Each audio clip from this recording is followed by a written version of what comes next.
Welcome to எண்ணும் எழுத்தும்.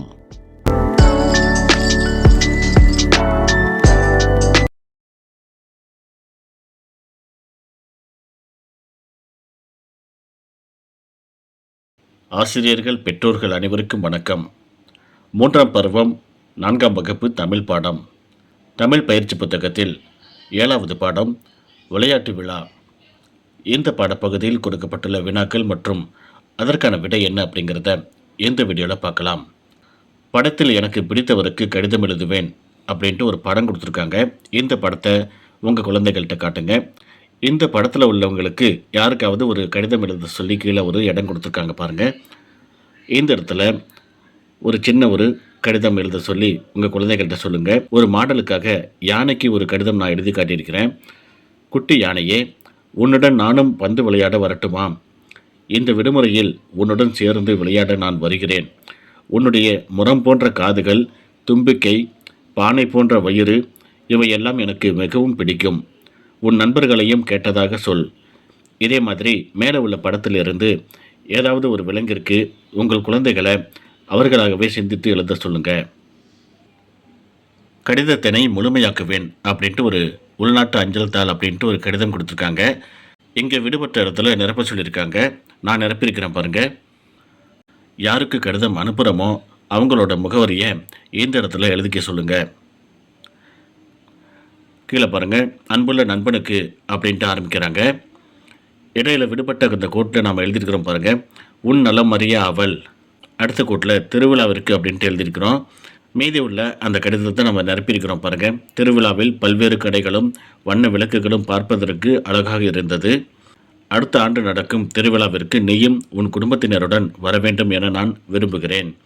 இதே போல் ஒரு கடிதத்தை இங்கே எழுதி நிரப்ப சொல்லியிருக்காங்க.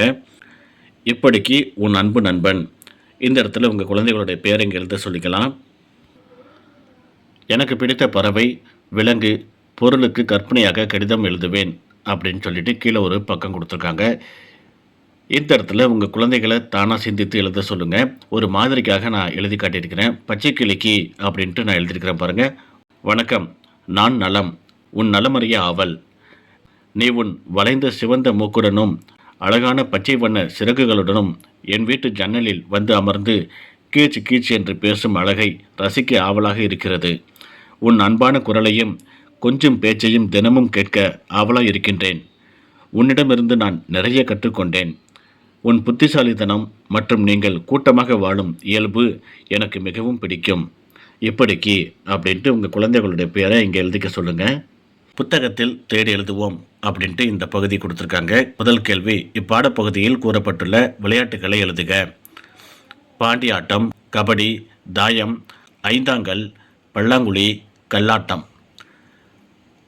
இரண்டாவது கேள்வி, இப்பாடத்தில் இடம்பெற்றுள்ள பழமொழிகள் எவை? சுவர் இருந்தால்தான் சித்திரம் வரைய முடியும். மூன்றாவது கேள்வி, புள்ளிகளின் எண்ணிக்கைக்கு ஏற்ப காய்களை நகர்த்தும் விளையாட்டு எது? தாயம். நான்காவது கேள்வி, கடிதம் யார் யாருக்கு எழுதியது? கடிதம் குரல் செல்வி இளவேனிலுக்கு எழுதியது. இதே மாதிரி இந்த கேள்விகளுக்கான பதிலை புத்தகத்திலிருந்து தேடி கண்டுபிடிச்சி உங்கள் குழந்தைகளை சொல்ல சொல்லுங்கள். அதுக்கு பிறகு இந்த இடத்துல எழுத வைங்க. பெயரா செயலா அப்படின்ட்டு கொடுத்துருக்காங்க. இதை படிக்க சொல்லுங்கள். படத்திற்குரிய தலைப்பு செய்தியை தேர்ந்தெடுத்து எழுதுவேன் அப்படின்ட்டு கொடுத்துருக்காங்க. கீழே பாருங்கள், ஒரு செய்தித்தாள் ஒரு கட்டிங் கொடுத்துருக்காங்க. இதிலிருந்து கீழே கோடு போட்டிருக்காங்க. தலைப்பு செய்தியை மட்டும் எடுத்து எழுத சொல்லியிருக்காங்க பாருங்கள். கலை திருவிழா கோலாகலத்துடன் தொடக்கம். செய்தியை படிப்பேன், தலைப்பு செய்தியை எழுதுவேன். கீழே உள்ள அந்த செய்தியை படித்து பாருங்கள். உங்கள் குழந்தைகளை படிக்க சொல்லிவிட்டு இதில் எதை பற்றின செய்திகள் கொடுத்துருக்காங்க அப்படின்ட்டு கேளுங்க. இதுக்கு பொருத்தமான ஒரு தலைப்பை மேலே கொடுக்க சொல்லுங்கள்.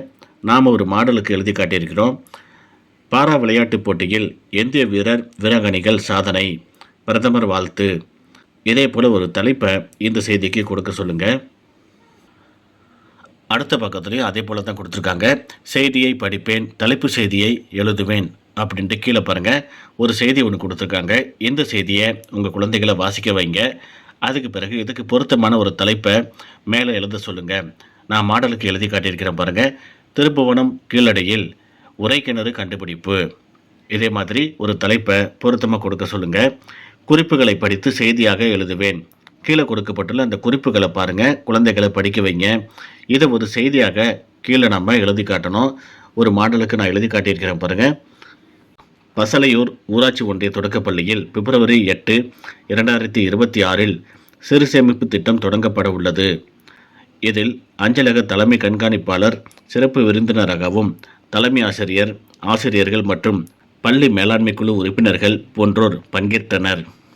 விரைவாக படிப்பேன், படித்த நேரத்தை குறிப்பேன் அப்படின்ட்டு கீழே ஒரு பாக்ஸுக்குள்ளே பாருங்கள், நிறைய வார்த்தைகள் கொடுத்துருக்காங்க. இந்த வார்த்தைகளை குழந்தைகளை படிக்க சொல்லுங்கள். 4 முறை படிக்க சொல்லுங்கள். கீழே ஒரு கடிகார மாதிரி வரிசையாக பாக்ஸ் கொடுத்துருக்காங்க.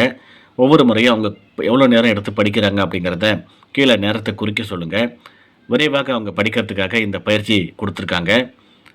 விரைவாக படிப்பேன், படித்த நேரத்தை குறிப்பேன் அப்படின்ட்டு கீழே பாருங்கள் ஒரு பகுதி கொடுத்துருக்காங்க. மேலே கொடுக்கப்பட்டுள்ளது மாதிரி இதையும் படித்து பார்க்க சொல்லுங்கள். 4 முறை படிக்க வைங்க. கீழே கொடுக்கப்பட்டுள்ள அந்த பாக்ஸுக்குள்ளே ஒவ்வொரு முறையும் அவங்க படித்து முடிக்க எவ்வளோ நேரம் எடுத்துக்கிறாங்க அப்படிங்கிறத குறிக்க சொல்லுங்கள். ஒலிப்பேன், அறிவேன் எழுத்துக்கள் கொடுத்துருக்காங்க. இந்த எழுத்தை குழந்தைகளை வாசிக்க சொல்லுங்கள். கீழே பாருங்கள், விடுபட்ட எழுத்தை நிரப்புவேன் அப்படின்ட்டு கொடுத்துருக்காங்க.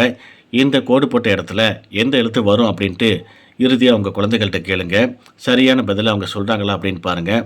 முதல் கோட்டில் மே, மெத்தை. 2வது கோட்டில் மொட்டைக்கு மோ.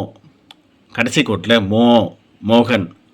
இதே போல் சரியான அந்த உச்சரிப்போடு அவங்க சொல்கிறாங்களா அப்படின்னு சொல்லி செக் பண்ணி பாருங்கள். படிப்பேன், வேறுபாடு அறிவேன் அப்படின்ட்டு கீழே கொடுத்துருக்காங்க. படத்தோடு கொடுத்துருக்காங்க பாருங்கள். ஒவ்வொரு சொல்லுக்கும் என்ன அர்த்தம் அப்படிங்கிறத இந்த படத்தை பார்க்கும்போது அவங்க ஈஸியாக கண்டுபிடிச்சிடலாம். அதுக்காகத்தான் இந்த மாதிரி படத்தோட அவங்க வார்த்தைகளை கொடுத்துருக்காங்க. இந்த வார்த்தைகளை குழந்தைகளை படிக்க சொல்லுங்கள். படிப்பேன், மின்னுவேன், ஒரே வரிசை எழுத்து மற்றும் மெய்யெழுத்துக்களை கொண்டு சொல் உருவாக்கி எழுதுவேன் அப்படின்ட்டு கீழே பாருங்கள். ஒரு பாக்ஸுக்கு 3 பாக்ஸ் இருக்குது. 3 பாக்ஸுக்குள்ளேயும் நம்ம மெய்யெழுத்துக்களை பயன்படுத்தி வார்த்தைகளை எழுதியிருக்கிறோம். இந்த எழுதப்பட்ட வார்த்தைகளை படிக்கணும். குழந்தைகளை இந்த வார்த்தைகளை உருவாக்க சொல்லுங்கள். முதல்ல அவங்க உருவாக்கின பிறகு அந்த வார்த்தையை படித்து காட்ட சொல்லுங்கள்.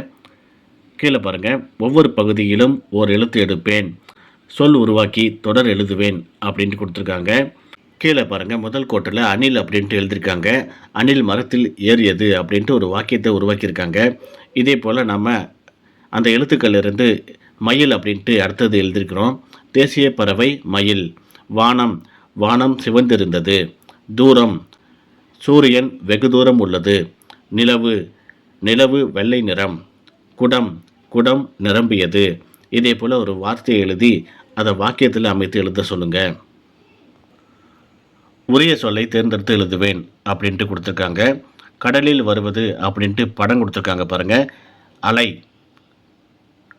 2வது படத்தை பாருங்கள், வீட்டிற்கு வருபவரை அலை. இதே போல் பக்கத்துலேயே அந்த ஆப்ஷன் கொடுத்துருக்காங்க. எந்த ஆப்ஷன் எந்த கோட்டில் வரணும் அப்படிங்கிறத சரியாக எடுத்து அங்கே எழுத சொல்லுங்கள். 2வதுக்கு பாருங்கள், நடனம் என்பது கலை, யானை தின்பது களை, ஆடையில் படிவது கரை, ஆற்றின் ஓரம் கரை, ஆதவன் உதிப்பது காலை, உழவுக்கு பயன்படும் காலை, குரில் நெடில் அறிந்து எழுதுவேன் அப்படின்ட்டு கொடுத்துருக்காங்க.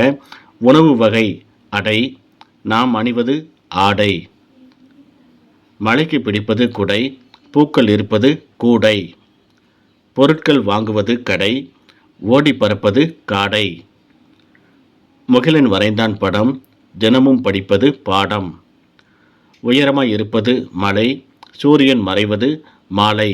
இதே போல் குரில் நெடில் எழுத்துக்களுக்கான வித்தியாசம் என்ன அப்படிங்கிறத உங்கள் குழந்தைகளுக்கு தெரிஞ்சுக்கணும் அப்படிங்கிறதுக்காக தான் இந்த பகுதி கொடுத்துருக்காங்க. இதை நல்லா சத்தமாக படிக்க சொல்லுங்கள்.